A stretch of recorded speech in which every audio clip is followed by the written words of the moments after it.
Hello and welcome to our house for sale in Les Fosses, Newick, which is in the Haute Vienne in France, part of the Limousin. I'm going to give you two tours, the first one of which will be outside, showing you the extent of the ground and especially the spectacular view. And I'm also going to show you the outbuildings and all the bits and pieces surrounding. Please excuse my rather hoarse sounding voice. I suffer from asthma really quite badly, and we're having a really particularly hot heat wave at the moment and it's not helping. Anyway, on with the tour. Okay, so I'm beginning by standing in the little road which runs alongside the house. It is a country road. Traffic is not an issue. We have 4 or 5 cars in the morning, 4 or 5 cars in the evening, and the occasional tractor, horses, cyclists. It's very quiet. So, I move towards the house.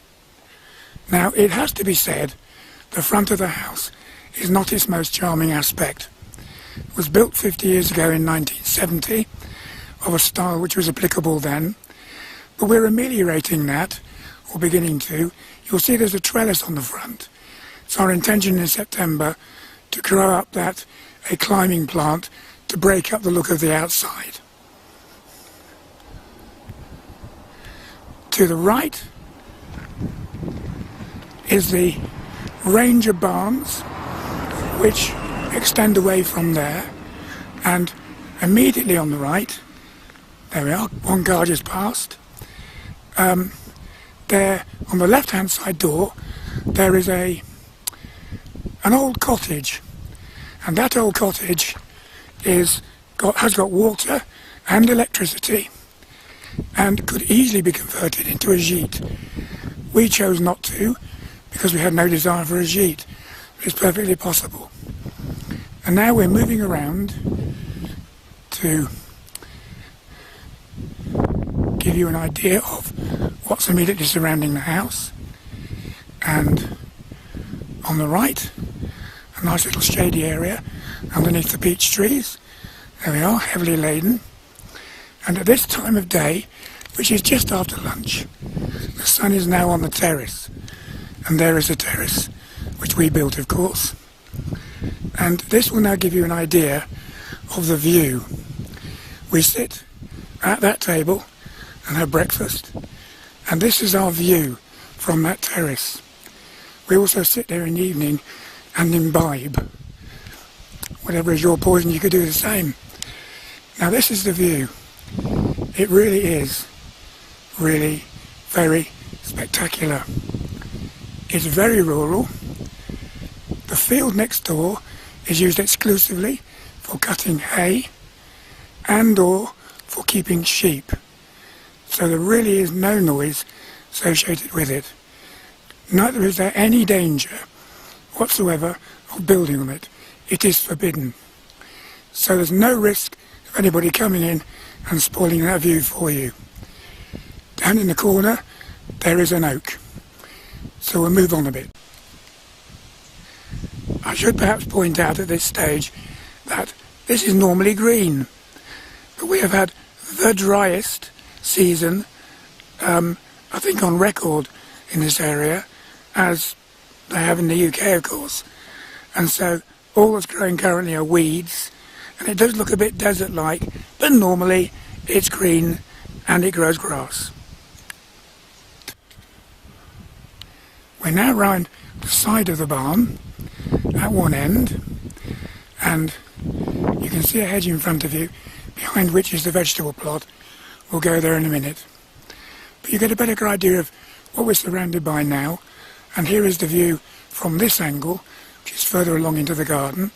There's the oak again in the corner, the central bed, and back towards the house, and you can just see on the left the range of the barns. So now we're going to go inside the barn and have a look. So, we're now in the main barn. There are other barns. There's a small barn and there's an old pig pen, but they're not that interesting, so I'm showing you the main barn. It's there in front of us, by the way, is a little tractor mower, you're going to need one of those, because if you buy the property, because it's quite a lot of grass to cut. So, swinging round, we can see the interior of the barn is really very large. Now the floor is an earth floor. You could concrete it, but I wouldn't advise it. They were designed to work with earth floors, so that if there is the slightest leak from the roof, it simply soaks away. But it's actually a very dry barn. You can see there's hay and straw on the ground, and that's because the previous owner kept sheep in here at lambing time. He no longer does, of course, and he's left us some bales of hay, which we use, you can see them up there, we use for mulching on the vegetable plot. So really very capacious, and lots of room, lots of potential. You could, if you wanted, convert it into a house. You need permission to do it, and it wouldn't be cheap, but it can be done. Now we're leaving the back of the barn and going towards the vegetable plot, which is the other side of that hedge that I showed you earlier, and slightly raised. Not at its best. We haven't been able to get out here and do much with it.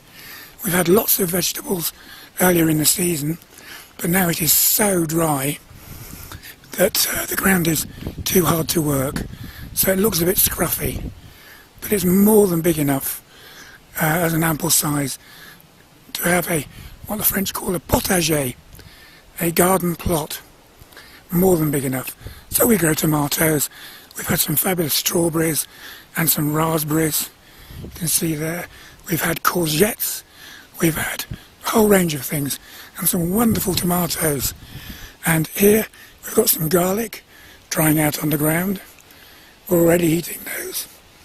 And what remains are the onions that are still drying out, although we're eating them really quite fast. There again, the view of the neighbouring field. Wonderful. Here is the small rill referred to in the particulars, where the grey water, by which I mean water that comes off the roof, from the sinks, from the showers, from the baths, from the dishwasher and the washing machine, drain into the land and are cleaned up by these willows. And we planted these willows. It's a very eco-friendly system. The French struggle to understand it, but you and I both know there's a very good way to use water. And there's a weeping willow in the middle of all that lot, which has grown tremendously, and you'll see they're very happy with the result. And they act as a natural filter. Okay, so now I think we'll move indoors.